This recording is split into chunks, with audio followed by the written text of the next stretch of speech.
इस दुनिया में दो तरह के लोग हैं। एक जो अपने चक्कर में पड़े हुए हैं और एक जो दूसरों के चक्कर में पड़े हुए हैं। दो तरह के लोग हैं तो दो तरह की धारणाएं हैं। जो दूसरों के चक्कर में पड़े हुए हैं, जो दर्शक बनकर के नीचे बैठे रहते हैं, इनका जीवन कभी अपने चक्कर का नहीं है।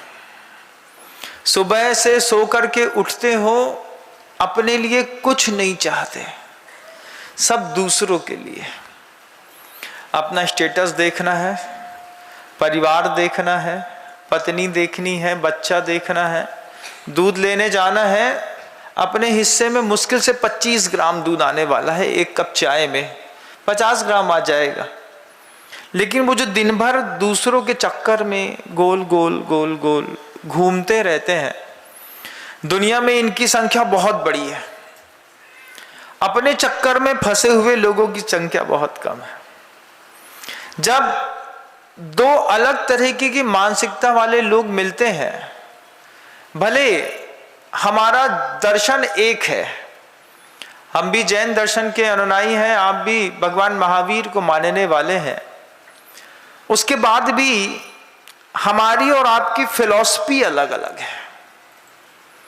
अब भगवान एक है, लेकिन जीवन जीने की फिलॉसफी अलग अलग होने के कारण अनुभव बदले हुए हैं।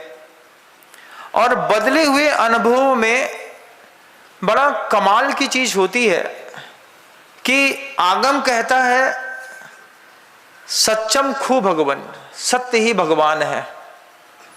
आगम कहता है अहिंसा परमो धर्म। आगम कहता है ब्रह्मचर्य ही सृष्टि की सबसे बड़ी शक्ति है। और आपके अनुभव कहते हैं झूठ बोलने पर जो सुख मिलता है वो सत्य से नहीं मिलता। परिग्रह पाप है, आगम कहता है, लेकिन अनुभव कहता है कि अगर संचय ना करे तो जितना रुतबा, जितनी चमक धमक है, ये सब खत्म हो जाए। फिर आगम कहता है कि आप अहिंसा का पालन करिए, तो अनुभव कहता है अहिंसा के साथ जीवन जिया नहीं जा सकता। तो ये आगम और अनुभव के बीच में कौन है जो हमें भगवान बनने से रोक देता है? आप उपयोग करके देखिएगा, संसार में रह करके अगर सत्य बोल बैठे तो क्या 2-4 दिन भी चल पाओगे? ऐसा लगता है? ऐसा लगता हो तो बताओ। झूठ का बहुत बड़ा साम्राज्य है। अगर झूठ का सहारा ना लिया जाए तो पंचम काल में जीना मुश्किल है। यह अनुभव कहता है आपका, हमारा नहीं कहता, हमारा कुछ और कहता है। लेकिन जो आपका ये अनुभव कहता है ये भी झूठा थोड़ी है। किसी भी कारण से रास्ते से निकल रहे थे, अचानक दूर से महाराज को देख लिया। अब देख लिया, दोनों ने एक दूसरे को पहचान लिया, तो गाड़ी से नीचे उतर गए। महाराज जी हम आप ही के पास आ रहे थे। क्या बोला? गुरुदेव आप ही के पास आ रहे थे, अच्छा हुआ आप बीच में मिल गए। अच्छा हमारे पास आ रहे थे, चलो हमारे साथ। हाँ महाराज जी 2-5 मिनट थे, महाराज जी गाड़ी लेकर के आता हूँ। इतने में थोड़ा सा महाराज का ध्यान क्या डाइवर्ट हुआ, आदमी अपनी गाड़ी में किक मारता है, अपने गंतव्य में चला जाता है। झूठ से क्या मिलता है पूछो? सुविधा मिलती है, झूठ से प्रशंसा मिलती है, झूठ से मान सम्मान मिलता है। जितना कुछ है ये सृष्टि पर, जितना व्यापार दिख रहा है, आपको लगता है कि सत्य का है? मैं खुद आगम ग्रंथों को उठाता हूं, पढ़ता हूं, गाथाएं देखता हूं, तो मुझे कई बार तो खुद लगता है कि आगम में और मेरे अनुभव में एक बीच में बहुत बड़ा डिफरेंस है। आपको भी इस बात को महसूस करते होंगे। जब महाराज जी से भी आप लोग कभी घुमा घुमा के कुछ कहते हैं, ऐसा नहीं है कि गुरु नहीं समझता, समझता जरूर है, लेकिन दोनों की फिलॉसफी अलग अलग है। आप दूसरों के चक्कर में पड़े हुए लोग हैं, इसलिए आपको झूठ का सहारा लेना पड़ता है। दूसरों के चक्कर में पड़े हैं, इसलिए परिग्रह तुम्हारे लिए आवश्यक है। दूसरों के झूठ में, दूसरों के साथ, दूसरों के चक्कर में घूमते हुए लोग ही हिंसा करते हैं। अब वो घर के अंदर जो लक्ष्मण रेखा खींची, लोग उसको लक्ष्मण रेखा कहते हैं, मैं उसको रावण रेखा कहता हूं, क्योंकि नाम भले उसका लक्ष्मण रेखा करा है। लक्ष्मण ने रेखा खींची थी दूसरे को बचाने के लिए, और वो जो रावण की रेखा खींची थी वो मारने के लिए। तो वो जो हिंसा करते हो, क्या अपने लिए करते हो? नहीं। माँ जब चौके में लक्ष्मण रेखा को खींचती है, रावण रेखा को खींचती है, तो उसके अंदर का भाव रहता है, मेरे परिवार कितने सारे लोग हैं, इनकी सुविधाएं बनी रहें, इससे थोड़ा बहुत तो हिंसा करनी पड़ेगी। किसके निमित्त से हिंसा करी? क्योंकि हम दूसरे के चक्कर में पड़े हैं। जब तक हम दूसरे के चक्कर में पड़े हैं, तब तक ये 5 पाप ना होकर के 5 ही तुम्हारे भगवान हो गए। फिर साधुओं ने बार बार इस बात के लिए प्रेरणा दी, एक बार अपने चक्कर में पड़ के देखो। भीम, अर्जुन, नकुल, सहदेव जब तक दूसरों के चक्कर में पड़े रहे, तब तक उन्होंने 18 अक्षौणी सेना नाश कर दी। करोड़ों हाथी मारे, करोड़ों घोड़े मरे, करोड़ों की संख्या में लोग मरे, महिलाएं विधवा हुई, बच्चे अनाथ हुए, जमीन और सत्य की रक्षा करने के चक्कर में। जब तक दूसरे के चक्कर में अर्जुन, युधिष्ठिर, भीम, नकुल, सहदेव पड़े थे, आप देखो महाभारत कितनी मोटी है, दूसरों के चक्कर वाली। और फिर जब अपने चक्कर में आए, तब अपनी अंदर की शक्ति की ओर दृष्टिपात करने के लिए चातुर्मास मिला है।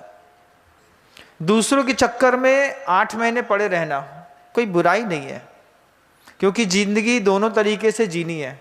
कुछ आंतरिक होकर के भी जीनी है, कुछ व्यवहारिक होकर के भी जीनी है। लेकिन आचार्य कहते हैं, एक बार अंदर की तरफ अपनी उस चीज को भी देखो। 4 महीने के लिए सिर्फ जिनालय निर्माण की भूमिका ना देख करके व्यक्तित्व के निर्माण की भूमिका में भी अपने आप को शामिल करिए। उद्बोधन सिर्फ मंदिर बनाने का है ऐसा नहीं, उद्बोधन मंदिर में जाने वाले को भगवान बनाने का भी है। अपनी इनर एनर्जी वर्ल्ड में, आउटर एनर्जी वर्ल्ड में तो आप झूठ का साम्राज्य लेकर के जी लेते हैं, लेकिन 10 मिनट के लिए संकल्प करिए कि हम अपने आप से सही बोलेंगे। आईने के सामने निर्दोष रूप से जब आप नहा धोकर के खड़े होते हैं, उस वक्त जो आईना बोलता है, क्या वो सत्य आपको स्वीकार है अपने जीवन का? कितनी देर अपना चेहरा बिना किसी रासायनों के लगाए आप कितना देर देखना पसंद करते हैं? महाराज अधिकतम 5 मिनट। और जैसे ही थोड़ी सी अंतर्मुखी दृष्टि जाती है और दिखता है कि ये सब गलत है, झूठ है, सहन नहीं होता है, फिर आप जो भी रसायन का प्रयोग करते होंगे अपने आप को व्यवस्थित करने के लिए। लेकिन एक व्यवस्थित करने के बाद आपको अपने आप से लगाव होता है, उसके पहले तो आप अपने आप को भी पसंद नहीं करते। स्वयं की चेहरा, स्वयं के भाव, स्वयं के विचार भी अपने आप को पसंद नहीं आते बंधु। उस समय कोई सत्य दिखा दे तो बुरा लगता है कि नहीं? लगता है। अष्टावक्र को भी बुरा लगा जब पिता गलत उच्चारण कर रहे थे। गलत उच्चारण कर रहा था, उसका पिता बाहर बैठ करके 2 हलंत 1 विसर्ग गलत बोल दिया 3 बार। तो उस कड़ोह की स्त्री बाहर खड़ी थी, आवाज आई, उच्चारण गलत है। ब्राह्मण को लगा कि ये तो कुछ ज्यादा ही हो गया, यहां कुछ दिख नहीं रहा है, आवाज कहां से आई। दूसरी बार जब उसने फिर दोबारा 1 विसर्ग 1 हलंत गलत बोल दिया, दोबारा आवाज आई। आप इतने बड़े ब्राह्मण हैं, उच्चारण तो सही करिए, हलंत सही नहीं कर रहे हैं। उस ब्राह्मण को दूसरी बार में अपना सत्य सुनने के कारण क्रोध आ गया। क्रोधित होकर के बोलता है, तू कौन है, कहां से बोल रहा है? अंदर से आवाज आई, स्त्री के गर्भ के अंदर से, मैं आपका पुत्र हूं, लेकिन मैं आपका संवाद, आपके मुख से गलत संस्कृत का उच्चारण नहीं सुन सकता। उसको आवेश आ गया ब्राह्मण को कि अभी इतना पैदा नहीं हुआ है, अभी से ज्ञान दे रहा है। हमारा पुत्र पैदा नहीं हुआ, गर्भ में है, अभी से ज्ञान दे रहा है। क्रोध अपने चरम पर पहुंचा और एक लात गर्भ में मार दी। बच्चा बिल्कुल स्वस्थ था, गोरा था, साफ सुथरा था, लेकिन अभी जन्म नहीं लिया और ज्ञान देने लगा। बुरा तो लगता है, संसार में नहीं है, हम तुम्हारे बाप हैं, तुम हम ही को ज्ञान दे रहे हो। बुरा लग गया। जैसे ही बुरा लगा वैसे ही उसके पिता ने एक लात स्त्री के गर्भ में मारी। स्त्री, लात का घाव इतना तेज था कि सीधे दीवार से टकराई, और टकराने के बाद जब वेग अंदर शमित हुआ तो छोटा सा बच्चे का जो शरीर था वो 8 जगह से टेढ़ा हो गया। उस लात मारने के बाद 2 माह तक और उस जीव को मां के गर्भ में रहना पड़ा। और जब मां के गर्भ में 2 महीने तक उसी टेढ़ी मेढ़ी अवस्था में रहा तो अंग ने थोड़ा थोड़ा स्थायित्व तो ले लिया। संतान जब पैदा हुई तो 8 जगह से टेढ़ी थी। नाम रख दिया उसका अष्टावक्र, जिसकी गीता प्रसिद्ध है, जिसका अध्यात्म प्रसिद्ध है, जिसके बारे में, जिसके उपदेश वैष्णव और वैदिक संप्रदायों में सर्वाधिक सुने जाते हैं। कथावाचक सर्वाधिक अष्टावक्र की गीता का प्रयोग करके लोगों को उपदेश देते हैं। जब पैदा हुआ तो अपने पिता के क्रोध का परिणाम लेकर के पैदा हुआ। मां ने हाथ में देखा, सिर टेढ़ा, हाथ टेढ़े, पैर टेढ़ा, गर्दन का, छाती का भाग थोड़ा उठा हुआ। महिला अपने उस पुत्र को देख करके रोने लगी। पिता को भी दुख हुआ। पिता भी कहते हैं, 2 महीने पहले तनिक से क्रोध के कारण मैंने अपने पुत्र को लात मारी थी। आज वो पुत्र जब पैदा हुआ है, कितना गौरवर्णी है, बड़ी बड़ी आंखें हैं, बड़े बड़े घुंघराले बाल जन्म से लेकर के पैदा हुआ। कुछ बच्चे होते हैं जन्म से बहुत सारा बाल भी लेकर के पैदा होते हैं, उसमें अष्टावक्र के घुंघराले बाल थे। घुंघराले बालों का भी एक अपना विज्ञान होता है। सामुद्रिक विज्ञान में बालों का शेप देख करके भी देखने वाले बता देते हैं कि इसका नेचर कैसा है। तो तीर्थंकरों के, चक्रवर्तियों के, बलभद्रों के, महापुरुषों के, अति प्रज्ञावान पुरुषों के घुंघराले बाल होते हैं। उसमें भी दक्षिणावर्त है कि उत्तरावर्त है, ये भी देखते हैं। आप लोगों ने तो कभी देखा नहीं होगा, आप लोगों को बस लगा कि घुंघराले हैं। कर्ली हेयर जो होते हैं, वो जब साधुओं को दिखता है किसी का सिर, तो वो आपके बाल देख करके भी आपके नेचर के बारे में बहुत कुछ पढ़ लेता है। दक्षिणावर्त को लेकर के क्लॉकवाइज डायरेक्शन में उसके काले घुंघराले बाल देख करके, वो नकली वाले नहीं, कुछ लोग तो नकली वाले लगा के घूमते हैं, उनकी बात नहीं कर रहे हैं, असली की बात कर रहे हैं। कर्ली हेयर होते हैं क्लॉकवाइज डायरेक्शन में, घुंघराले होकर के सांप की लट के जैसे घूमते रहते हैं। बुद्धि के चरम पर बैठा हुआ वो जीव होता है, अपनी प्रसिद्धि के चरम पर बैठा हुआ जीव होता है जो कर्ली हेयर लेकर के आता है। सीधे साधे हेयर वाले तो बिल्कुल अलग होते हैं, और कई लोग तो ऐसे होते हैं कर्ली हेयर को सीधा कर देते हैं। बहुत सारी मशीनें आती है ना, उस मशीनों से सीधा करने से आपके द्रव्य की स्थिति बदलने से आपके भावों की स्थितियों में भी परिवर्तन हो जाता है। जब पिता ने अपने पुत्र को देखा कि 8 जगह से टेढ़ा है, तब पिता अपने पुत्र को देख करके खूब रोए। एक तनिक सा क्रोध और तुरंत थोड़ी सी की गई गलती ने आज मेरे बच्चे को जीवन भर के लिए 8 अंग से टेढ़ा कर दिया। बच्चा पैदा हुआ, थोड़ा सा बड़ा हुआ, टेढ़ा मेढ़ा चलता था, बड़ा दुख लगता था पिता को।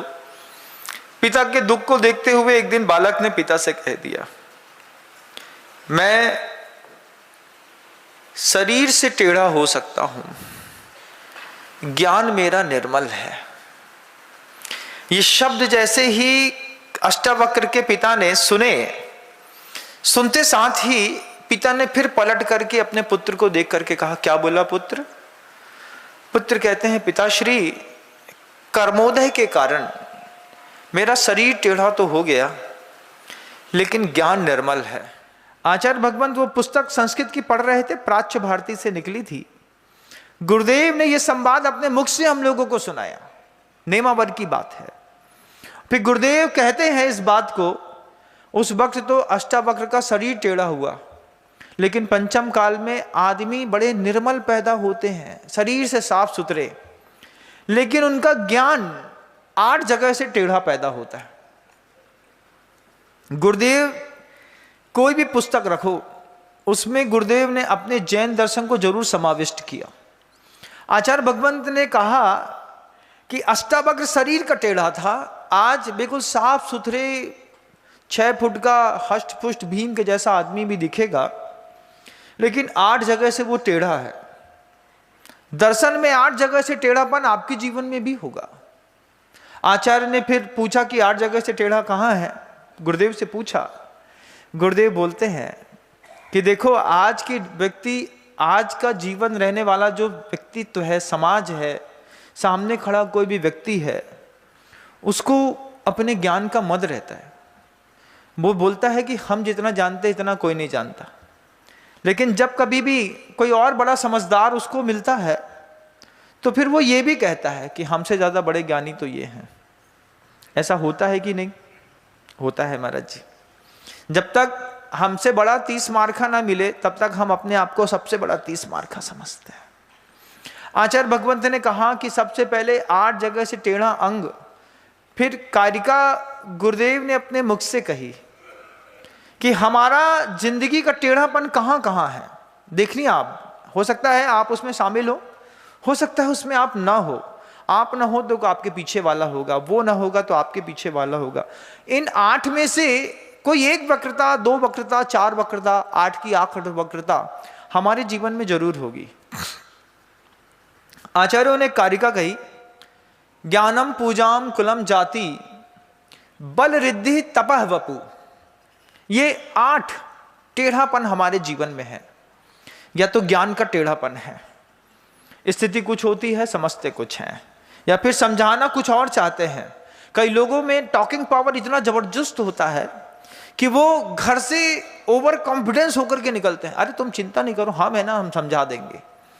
विपरीत चीज साधु तक को समझा करके चले जाते हैं टॉकिंग पावर के बेस पर। क्या है देखा, और फिर बाद में निकल करके क्रेडिट लेते हैं। हमने तुमसे कहा था ना, आधा घंटा हमको बात करने दो, हम पूरा माइंड वॉश कर देंगे। ज्ञान का टेढ़ापन गुरु के सामने प्रयोग नहीं करिएगा। इतना सा संकल्प ले लो, दुनिया में इस अशुद्ध और कुटिल ज्ञान का प्रयोग जीवन में हर जगह करें, लेकिन देव शास्त्र और गुरु के सामने नहीं करें। लेकिन जब दिक्कत तो होती है कि जब गुरु के सामने टेढ़े ज्ञान का प्रयोग करके आदमी विशेष कर्म बंद करता है। सर्वार सिद्धिकार ने सर्वार सिद्धि में साफ साफ बात कही है कि जो पाप आप घर के अंदर करते हैं, उन पापों को अगर आपने मंदिर के अंदर करना शुरू कर दिया, महान महान आसर्वो भवति, ये शब्द लिखे, ऐसे कर्म का बंद होता है कि चाह करके भी कभी क्षयोपशम बढ़ नहीं पाता। कई ऐसे लोग गुरुदेव के पास आकर के गुरुदेव से कहते थे, बेटियां कहती थी, बच्चे कहते थे, महाराज शाम को 7 बजे बैठते हैं, सुबह 4 बजे किताब छोड़ते हैं, 8 बजे दिन में फिर उठाते हैं, फिर दिन भर पढ़ते हैं, लेकिन क्षयोपशम इतना मद्दा है कि याद नहीं आता। गुरुदेव हमेशा एक ही बात कहते थे, 2 काम हुए हैं तुमसे, या तो गुरु के सामने झूठ बोला है, या तो गुरु की परोक्ष में किसी से निंदा करी है। इस कारण बुद्धि का क्षयोपशम बिल्कुल नष्ट हो गया। आप भी देखिएगा, आपके घर के बच्चे भी सुबह से लेकर शाम तक बुक्स के अंदर घुसे रहते हैं। रिजल्ट आता है 48%, 55%, 60%, 70%। जब इनर पुट में हमने सब दिया, पर्याप्त पैसा दिया, समय दिया, सुविधाएं दी, व्यवस्थाएं दी, आउटपुट अच्छा क्यों नहीं आ रहा है? दो अपराध हो गया ज्ञान का, या तो गुरु के सामने झूठ बोला या गुरु की परोक्ष में निंदा करी। ये ज्ञान का टेढ़ापन है हमारे जीवन का। हो सकता है आपके अंदर हो सकता है आपने कभी ऐसा दुष्प्रयोग नहीं किया हो। आप किस में शामिल हैं, अपने आप को खुद मार्क दीजिएगा। मैं किसी की बैलेंस शीट, मार्कशीट चेक नहीं करता। मैं क्वेश्चन भी बताता हूं, उत्तर भी बताता हूं, और नंबर देने के लिए आपको स्वयं प्रेरणा दूंगा। अपने जीवन का अगर इस तरीके का कोई टेढ़ापन आपके जीवन में है तो देखिए कभी आपने प्रयोग किया कि नहीं किया। किया क्या? हो गया महाराज, एक आध दो बार गलती हो गई, और स्वस्थ चिंतन करेंगे तो पता चलेगा कई बार गलती हो गई। कोई बात नहीं, प्रायश्चित का विधान है जैन दर्शन में। आगम और अनुभव के बीच में वो कौन है जो तुम्हें आगम को सत्य समझने नहीं देता? यही बुरे अनुभव है, यही असंयम है बंधुओं, जो हमें कभी ऊपर उठा नहीं पाया। हमने एक शब्द भी जीवन में लिख लिया होता कि संसार चलाने वाले जितने भी वस्तुएं हैं इनका प्रयोग हम मंदिर में नहीं करेंगे, झूठ का प्रयोग मंदिर में नहीं करेंगे, लेकिन हमने ज्ञान के उच्चतम वेग पर जाकर के अपने आप को साधु से ऊंचा समझा और साधु के सामने झूठ का या ज्ञान का दुरुपयोग किया। एक ज्ञान का टेढ़ापन आदमी को संसार में भटकाता है। साधु इस मामले में बहुत सरल होते हैं। उनके लिए गुरुदेव ने हम लोगों से कई बार कहा, मन में हो सो वचन उचरिए। मन में हो सो या तो वचन उचरिए या तो मौन रहिए, लेकिन उल्टा मत बोलना। सारी की सारी प्रभावना धरी रह जाएगी। बात समझ में आई तो पहले ही दिन मैंने कह दिया था, मुझे आत्मा के बारे में ज़्यादा नहीं आता, लेकिन मुझे मेरे गुरु के बारे में बहुत कुछ आता है, क्योंकि मैंने आत्मा को कम देखा है, अपने गुरु को ज़्यादा देखा है। सही बात कह दी, बड़ी सरलता हो गई 4 महीने जीने में। अब कोई हमसे ज़्यादा आत्मा की बात नहीं करता, गुरु की बात ज़्यादा करते हैं। लोग हमसे कहते हैं, महाराज जी आप गुरु के बारे में बताइए, क्योंकि आपने पहले दिन कहा है कि गुरुदेव को आपने 20 साल तक देखा है और जिया है। सही बात है, ये प्रवचन, ये शब्द, ये वर्गणाएं, ये भी गुरुदेव की है। हम कहाँ से लाते, कहाँ से मिलता हमको? गुरुदेव ने जब वो पुस्तक पढ़ी अष्टावक्र की, संस्कृत की पूरी प्राच्य भारती से निकली हुई पुस्तक थी अष्टावक्र की कहानी, उसको पढ़ते साथ ही गुरुदेव हमको ईरापद में हम सबको समझा रहे थे कि देखो उसका शरीर टेढ़ा था, ज्ञान निर्मल था। आज ज्ञान टेढ़ा है, शरीर बिल्कुल निर्मल पैदा होता है। सामने आकर के व्यक्ति साफ सुथरा दिखने वाला कितनी सफाई से झूठ बोल करके गुरु के सामने चला जाता है। पीछे से कभी संभव सागर जी महाराज जी, कभी कोई दूसरे महाराज कहते हैं, महाराज जी इनकी बात में नहीं आना। आचार्य जी बोलते हैं, ऐसा इशारा, ऐसे हाथ रहते थे गुरुवर के, ऐसे पंजे निकाल के, चिंता नहीं करो, उसको भी सद्बुद्धि मिले, भगवान से प्रार्थना है, यहाँ झूठ बोलने से क्या मिलेगा उसको। ऐसा गुरुदेव बार बार कहते थे, ऐसा इशारा करते थे, वो इशारा दिमाग में छपा हुआ है। ज्ञान से टेढ़ापन। फिर ज्ञानम पूजाम कुलम जाति, पूजा सत्कार, वो भी झूठ का। पूजा के कई अर्थ होते हैं। एक जो मंदिर जी में हम पूजा करते हैं वो एक अलग वस्तु होती है। आप लोगों को जो प्रशंसा मिलती है, सत्कार मिलता है, वो भी एक बार देखिएगा कि सत्य पर आधारित है कि झूठ पर आधारित है। आचार्य भगवंत ने कहा, उन मुनिराज जैसी साधना मत करना कि एक महाराज 1 मास तक तपस्या करके चले गए और दूसरे मुनिराज वहां पर आकर के बैठ गए। लोगों ने समझा ये वही महाराज है जिन्होंने 1 माह से उपवास किया था। कभी फॉल्स क्रेडिट अपनी लाइफ में मत लेना। काम नहीं किया है तो साफ मना कर दो, महाराज ये मैं नहीं हूं, ये किसी और ने किया था, आप मेरा नाम समझ रहे हैं। ये फॉल्स क्रेडिट लेने की जो आदत है, इसमें आनंद आता है कि नहीं आता? आता तो है महाराज। हमने कोई काम ना किया हो और उसमें हमारा नाम हो जाए, फिर अच्छा लगता है। लेकिन आचार्य भगवंत की शिक्षाएं थी। गुरुवर ने कहा, आचार्य भगवंत का एक उदाहरण याद है मुझे फॉल्स क्रेडिट को लेकर के। एक बार मैंने पहले भी कहा ही है, वो कोनी जी में थे गुरुदेव। कोनी जी में ठंडी का समय था, बरसात हो गई ठंडी में। जब ठंडी में बरसात होती है तो कैसे काम जाते हैं। गुरुदेव जंगल से वापस लौट रहे थे तो बाहर राजकुमार कैसेट स्टूडियो था, सागर वाला। कभी आपने नाम सुना हो तो, गुरुदेव के टाइम पे एक कैसेट की दुकान लगती थी, राजकुमार कैसेट स्टूडियो, प्रीति कैसेट इंडस्ट्रीज सागर चलाने वाले राजकुमार जी थे, वो चलाते थे उसको। तो एक दुकान पर एक फोटो बहुत बिक रही थी। गुरुदेव बैठे हैं और गुरुदेव के सामने एक नाग नागिन का जोड़ा बैठ करके गुरुदेव का प्रवचन सुन रहा है। वो फोटो करीब करीब हजारों घरों में गई। आचार्य भगवंत जब दीर्घ शंका से जंगल से वापस लौट रहे थे तो लौटते वक्त अपने उपाश्रम में प्रवेश करते वक्त अपनी ही फोटो पर गुरुदेव की नजर चली गई। नजर चली गई, गुरुदेव ने देखा कि मेरी फोटो है, उसमें एक सांप का जोड़ा बैठा है। आचार्य सिंह जी मुस्कुराते हुए अपने चिर परिचित अंदाज में अपने कक्ष पर आकर के बैठे। बैठ करके ऐसा हाथ पहले ऐसा पोंछते थे गुरुदेव, हाथ थोड़ा सा रगड़ करके। उस वक्त क्षमा सागर जी महाराज जी सामने थे। क्षमा सागर जी से बोलते हैं, क्षमा जी महाराज, वो बाहर एक फोटो देखा हमने। क्या?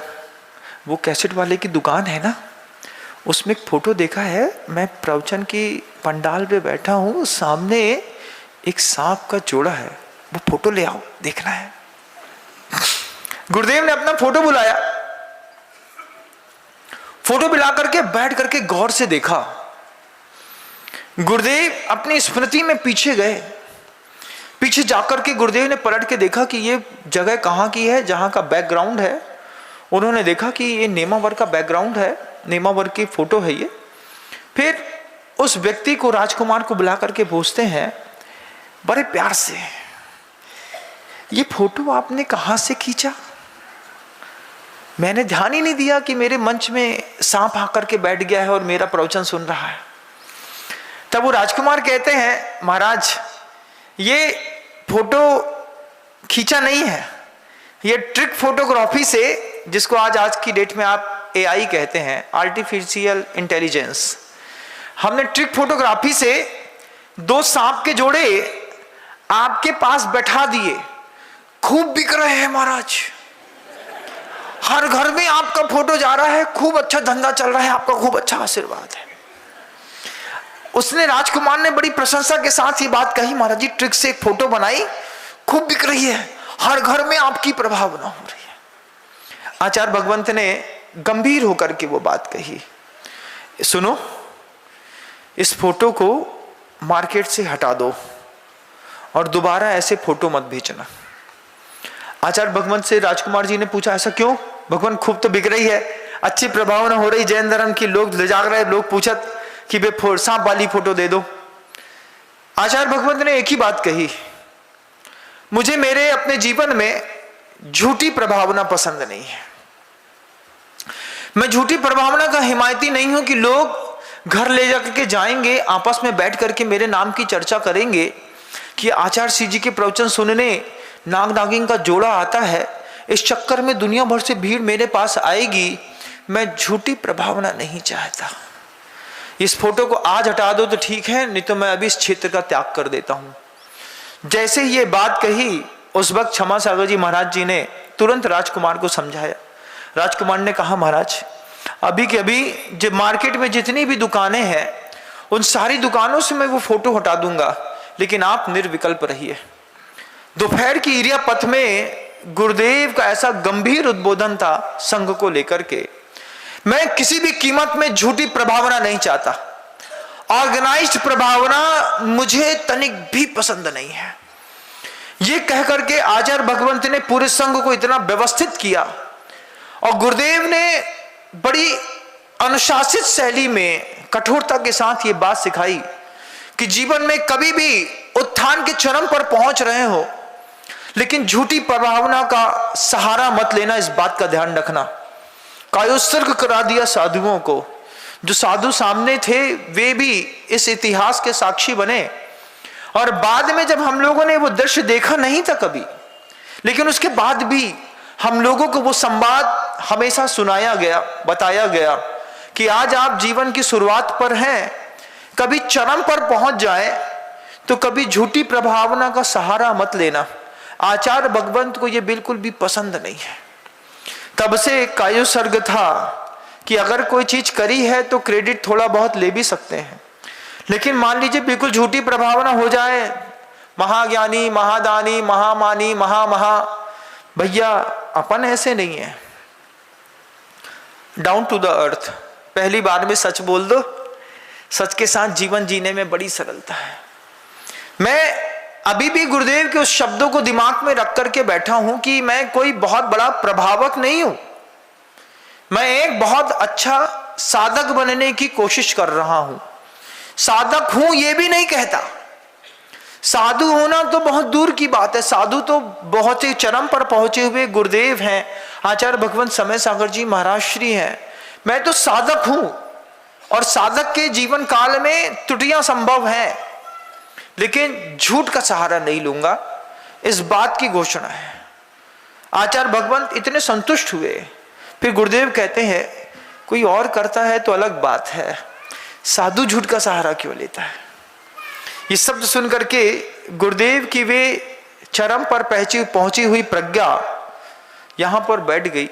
आचार्य भगवंत को झूठी प्रभावना पसंद नहीं। ज्ञानम पूजाम, आपकी जब झूठी प्रभावना होती है कैसा लगता है आपको। हमारे संगठन के सक्रिय कार्यकर्ता कब से बोले 1.5 साल से क्षेत्र पे ही नहीं आए, 1.5 साल से क्षेत्र का ABCD नहीं पता। मंच में बुलाया संगठन के सक्रिय कार्यकर्ता जिनके बिना हमारा संगठन चलना असंभव है। वो कार्यकर्ता भी सोचता है अच्छा मान सम्मान हो रहा है, लेकिन जो आवाज लगाता है वो भी समझता है। गुरुदेव के सक्रिय कार्यकर्ता, गुरुदेव के लिए जान निछावर करने वाले ढुकने नहीं आए क्षेत्र पे, देखा तक नहीं कि क्षेत्र कैसा चल रहा है। ट्रस्टी हैं, लेकिन जब कभी भी आवश्यक निर्णयों में बुलाया जाए गायब हैं। तरह तरह की धारणाएं हैं, मंची सम्मान करा दो तो आ जाएंगे। ये झूठी प्रभावना आपको अच्छी लगती है कि नहीं लगती? लगती है महाराज। यथार्थ में किसी ने कुछ किया है, उसके यथार्थ की प्रभावना करो, दोनों को अच्छा लगता है। साधु को भी अच्छा लगता है कि आपकी जैन शासन के प्रति इतनी गजब की श्रद्धा है, आप इतना बढ़िया दान देते हैं, इतना अच्छा काम करते हैं, ये प्रभावना ठीक है। संगठन के सक्रिय सदस्य 1.5 साल से क्षेत्र में देखा ही नहीं आकर के, और संगठन के सक्रिय सदस्य हैं। झूठी प्रभावना लेकर के क्या होता है। ज्ञानम पूजाम कुलम जाति, फिर मां के कुल की भी एक बड़ी अद्भुत कहानी है। घर के अंदर होता होगा, साधु के आने के, साधु बनने के बाद अगर किसी ने अपने पुराने कुल की गाथा गाई और आचार्य श्री जी ने कहा भैया अब तो छोड़ दो। कोई ने कहा महाराज हम सबाई सिंह ही थे, हमारा खानदान खूब भजो जात, तो 150 लोगों को परिवार तो हमारे खानदान में। आचार्य श्री ने कहा भैया अब तो साधु बन गए, अब सबाई सिंह ही मत बनो, अब सीधे साधु बनो। कई बार ऐसा होता है ना, अंदर से गुदगुदी होती है किस बात की कि माता के पक्ष से हमारा ताकत बहुत जबरदस्त है। मान लो माँ के जहाँ से ननिहाल है, मामा के पक्ष में 4-5 इंडस्ट्री हो, अच्छे पैसा वाले दमदार हो, तो भांजा अपने आप खिल जाता है। सुनो हम अपने मामा से बोल के सब करा दे हैं। प्रसिद्ध हैं 2 मामा, एक शकुनी एक कंस, 2 मामा ही प्रसिद्ध हैं सृष्टि पर। आप कौन से मामा के भांजे हैं? कौन से मामा के? शकुनी प्रसिद्ध है। शकुनी का दुर्योधन के प्रति अकाट्य प्रेम था। कंस तो कृष्ण से चिढ़ रहे थे, शकुनी का अकाट्य प्रेम था। तो कहते ऐसा कह दो कि तुम्हारा मामा शकुनी है। महाराज अच्छा नहीं लगता, मानता हूं, लेकिन आचार्य कहते हैं कि अगर मामा के कुल का क्रेडिट भांजा खा रहा है तो ये भी एक तरीके का ज्ञान का दुरुपयोग है, टेढ़ापन है, इसको भी नहीं होना चाहिए। गाथा है आचार्यों की, मेरी नहीं है। ज्ञानम पूजाम कुलम जाति बल रिद्धि तपह वपु, इन 5 की वक्रता के साथ जीवन जिया जाता है। कुल के बाद जाति का मद है। अपनी जाति, हम पोरवाल है, हम फलाने चंद हैं, हम दस्सा हैं, हम हुमड़ हैं, हम ये हैं, हम वो हैं, हम सिया हैं, हम सुन्नी हैं। लड़ते हैं कि नहीं?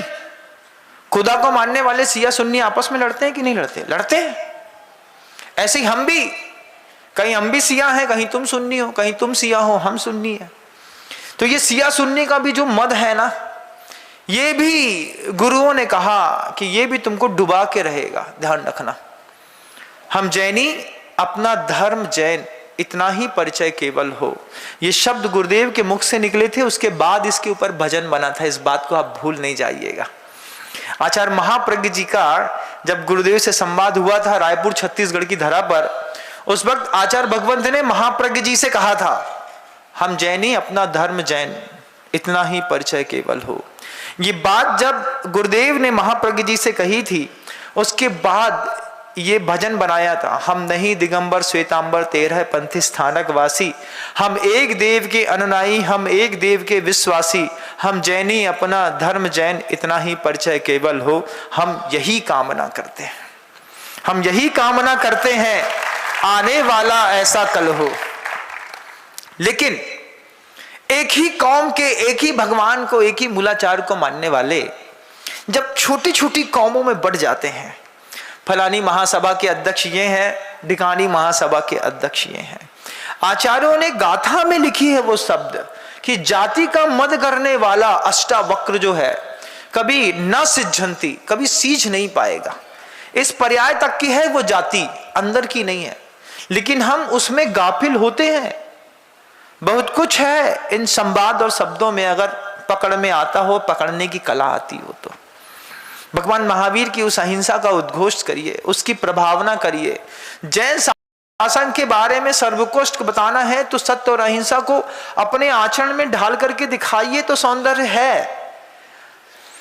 हम दस्सा है, हम हुमड़ है, हम चतुर्थ है, हम पंचम है, इसी के बीच पे विवाद है। इसी के बीच में जिंदगी जीने का एक अलग मजा आता है।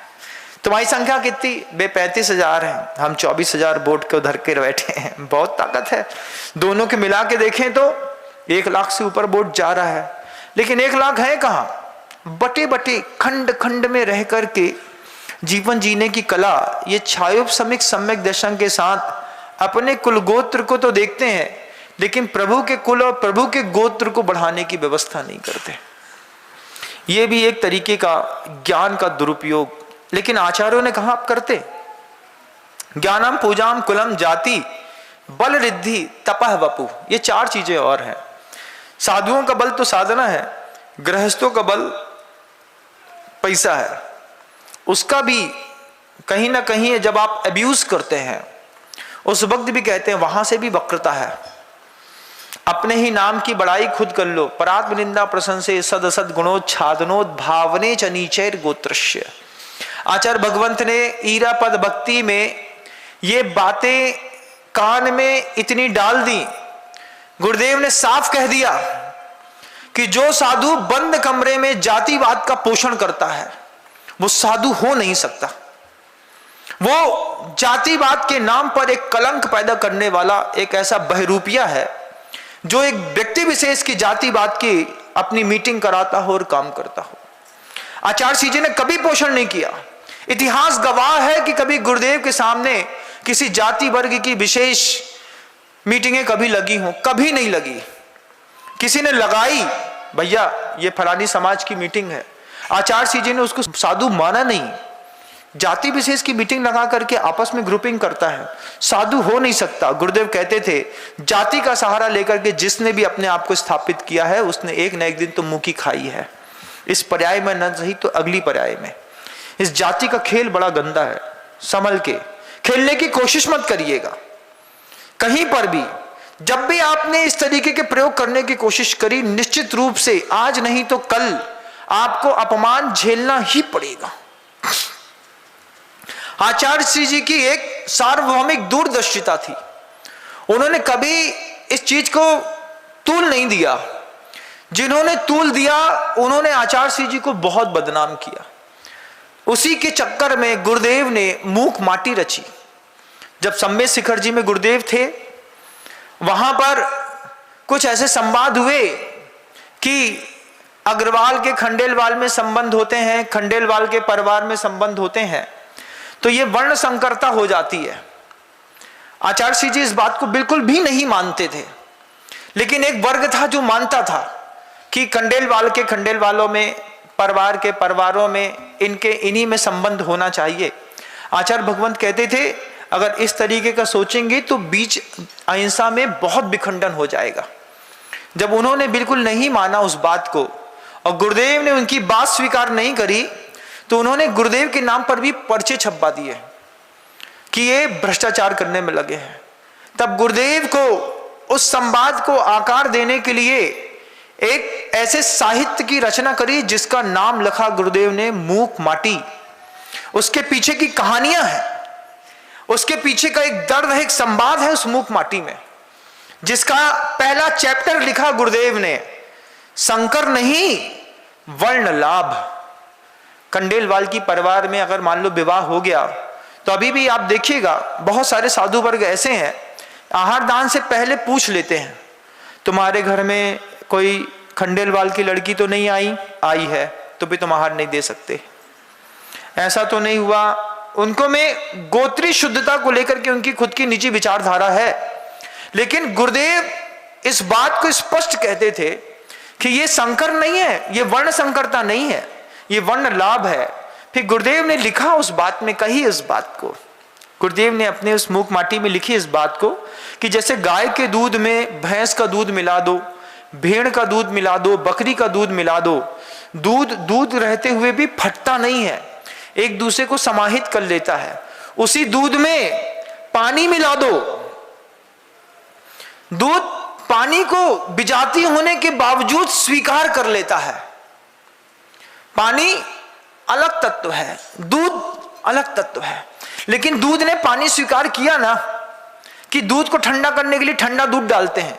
जब दूध उफनता है तो क्या करते हो, पानी याद आता है। कभी किसी महिला ने ऐसा प्रयोग करके देखा है कि ठंडे गर्म दूध को ठंडा करने के लिए उसने दूध में दूध मिलाया हो? सीधे दृष्टि जाती है, तुरंत आधा गिलास पानी उठाओ दूध में डाल दो। ये वर्ण संकरता नहीं है महाराज, लेकिन हमारे दिमाग में बैठी है कि दूध को ठंडा करने के लिए हम हमेशा सिर्फ जल का प्रयोग करते हैं।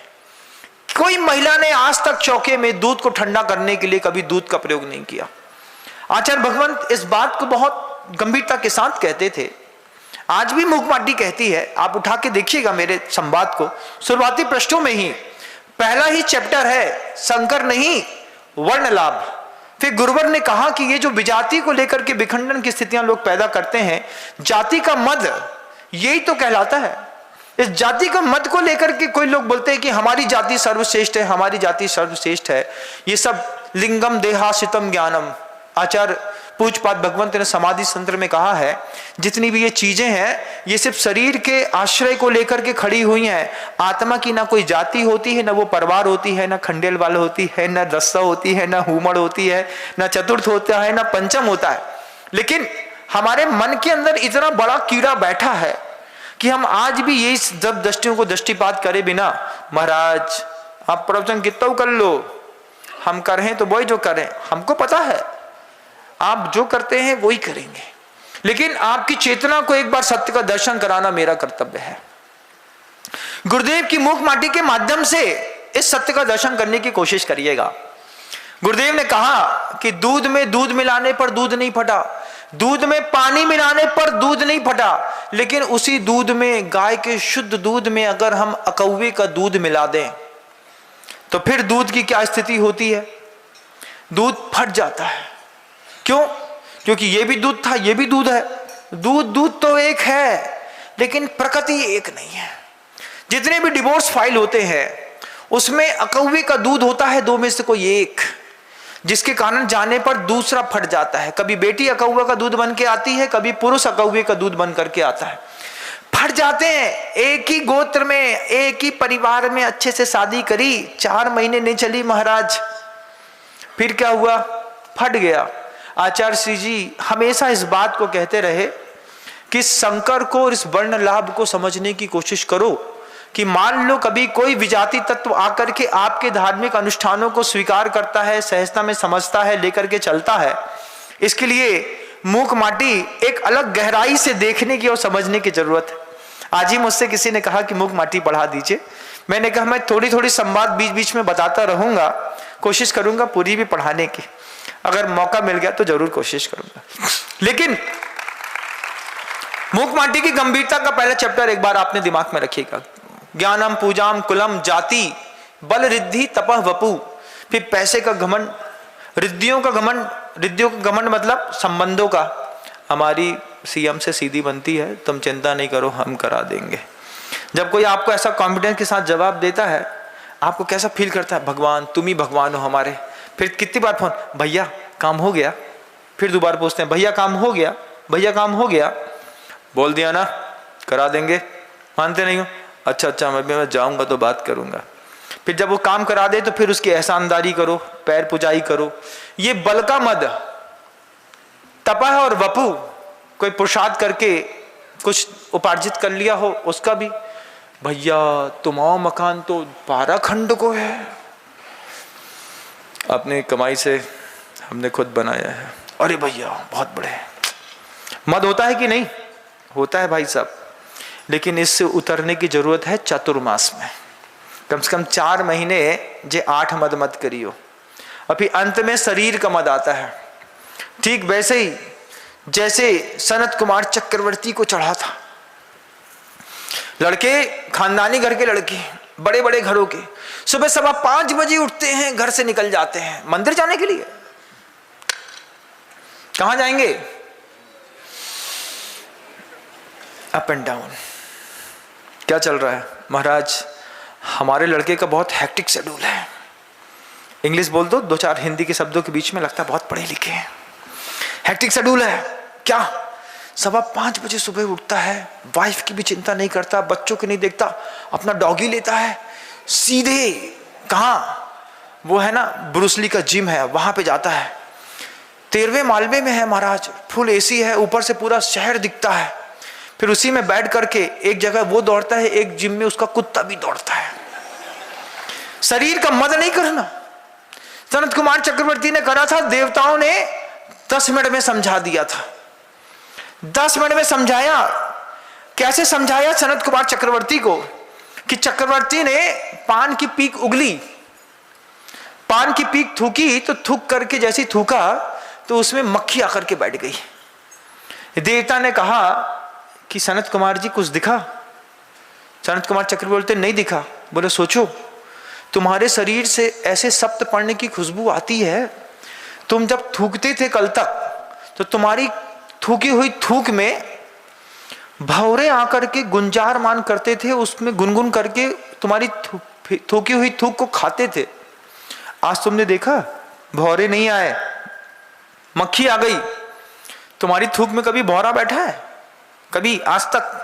अरे महाराज मक्खी बेई बैठा था। मतलब कितने रोग हैं शरीर में, लेकिन उसके बाद भी कई बार शरीर के घमंड में फूलते जाते हैं। वो जिम पे लगा रहता है, मंदिर नहीं जाता। 5:15 बजे उठ करके जिम चला जाएगा। 5:15 बजे उठ करके ये चिंता नहीं रहती कोई साधु परमेष्ठी भी गांव में आए हैं, चलो उनको जंगल ले जाने के बहाने 5:30 पौने 6 पे महाराज जाते होंगे, उनके साथ जाएंगे, कुछ अच्छी बात समझने मिलेगी। इस जैसे वो अष्टवक्र 8 जगह से शरीर से टेढ़ा था, ऐसी हमारी जीवन शैली इस 8 जगह से टेढ़ी है। हो सकता है इसमें आप कहीं पर भी शामिल ना हो। कभी आपने ज्ञान का मद नहीं किया हो, बल का मद नहीं किया हो, रिद्धियों को नहीं देखा हो, कभी अपने धन के ऊपर बहुमान अभिमान नहीं किया हो, शरीर को आपने मिट्टी समझा हो। सौभाग्य है ऐसे व्यक्ति का दिखना। लेकिन अगर कभी एक में भी 8 में से कोई एक ऑप्शन में कहीं ना कहीं तो सिर फंसेगा ना, कुल का, जाति का, कहीं ना कहीं तो हमारा भी मन उफान मारता है। आचार्य कहते हैं इसके लिए अपने आप को संयम में डालो, इसके लिए तप की साधना करो, कुछ अंदर की इनर वर्ल्ड की एनर्जी होती है उसको डेवलप करो। फिर गुरुदेव के वे अंतिम शब्द, दुनिया में 2 प्रकार के लोग हैं।